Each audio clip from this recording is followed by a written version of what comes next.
Hi, welcome back to the channel, TrainStation 2. Alright, this is the final preparation for the last competition, and I'm really happy to share with you. We managed to get an epic train from a 200 key container. Sometimes they're talking about luck, whether you want to get it from a 100 key or 200 key container. It all depends on the developer or the gameplay itself. So here we are in preparation for the last competitions, and long awaited event of this is going to come to an end soon. Sometimes you're just wondering what has just happened, but you know that just because fatigue has just kicked in, apparently you're losing yourself in this game. So the fact that we are so lucky at the last competition we managed to get first, we have sufficient of 1000 event coins, but that doesn't mean that I will stop competing in the last competitions. I will still make my preparation for the last competition as much as possible, but that said, we're not really hopeful. Just go for the best, whatever we could. We are have already prepared 210 EP like everyone else, because by now everybody should have completed 100%, and we will all have 70 EP jobs. So it is just a matter of luck in terms of whether the job comes to suit you in a way. Do you have that items ready, or whether you have the type of trains that are required, and whether do you have that high capacity in terms of your trains that actually can make shorter trips. One way is really about the resource prioritization and allocation wise, which I'll talk later. But now, more importantly, I'm going to show you the best moment of this video, which is this epic train that I got. It's something unbelievable. I thought I couldn't get this. Take a look.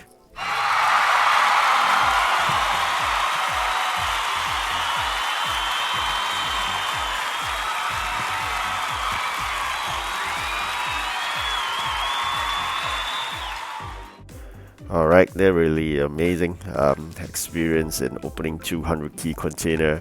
Most of the time it comes with common, if not at best is rare. So having an epic is indeed surprising and at the same time delightful. So that I mentioned earlier about prioritizations and the resource allocations. That I meant in terms of the dispatcher. You know, all of us have limited dispatchers. I have 8 members plus a part-timer of our Harry will be basically 9. So otherwise we normally have 8. So we're just wondering, how should we then prioritize in terms of delivery? Yes, we all know that we should first come first. Whoever got the first spot will remain the first. The next guy who comes on board with the same points will be second, right? So everybody is trying to rush to do up one job, that job that basically allows you to reach that completion of 70 EP soon. So that said, it is not totally a wrong approach, but that is only provided that you have very large capacity trains and you have a good number of them. So on the other hand, is that how you normally could do is that when you have jobs that comes requesting for, assuming 2 different type of trains for the 2 deliveries, what you should do is really split your dispatcher into 2, having example your 8 numbers 4 so they can send the best trains out in that category. So having said that, it means that first job is requesting legendary, you send 4 legendaries of the highest capacity, and the next job they ask for 4 rare, for example, and then you just send the best 4 rare that you have. So imagine if you have focused or your 8 dispatcher onto just one job, assuming they ask for rare, and the quantity is so huge, and you know the capacity of your rare trains are not really high for some of them, especially the maybe number 6 train or 7 train or 8 train of yours, then you basically be sending 3 trains with very small, assuming 6 capacity rare trains. That is opposed to those upgraded versions which have 20 capacity and whatnot. So why not use that 3 dispatcher and then use your other train types to suit the customer demands in the other deliveries, and hence increase your completion of all the jobs faster. Because you just imagine this, if you have 3 of those rare trains and they just took up a total of 18 delivery, a train of 20 or 18 a rare train that's fully not say fully upgraded, just upgraded to 18, that would basically one train can do 3 trains job, and you're just saving up 2 additional dispatchers. Why not, right? So just go it that way, and you really got to understand your trains, and then meanwhile continuously upgrade your trains so that eventually you made lesser trips itself. Yes, there are multiple ways of doing upgrading. One is to focus on a category or a particular train and then upgrade to the fullest so you can claim your headquarter points and whatnot. The other one is really to spread evenly across all the trains as much as possible. So just remember this: every single upgrade is additional one capacity, i.e. it could be that one only capacity that made you make that extra trip.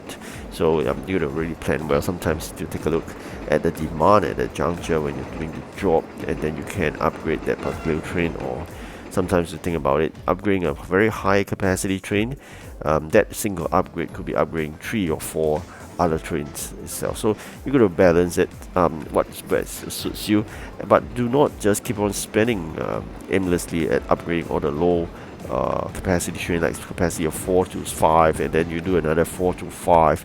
Then basically you're having a lot of 5 capacity, but that's no use, because at the end of the day you know that you really need those 20 capacity common trains instead of 5 capacity common trains that do the job.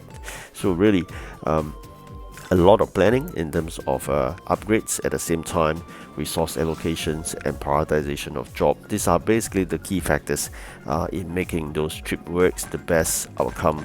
Basically, you resource optimization, I will call it. Okay, so of course, nonetheless, we are prepared with 210 EP. Likewise, factories should be all filled to the brim as much as possible, so that you have all the things on demand. Just like when you watch Netflix, you just have it or play it on demand, or video on demand. This is the same thing. You just have demand, you have all the sort that you want. Alright, so I'm coming towards the end of this video, and I hope you good luck in the next competition. But do bear in mind, do not start too late. Latecomers or extremely latecomers will be penalized.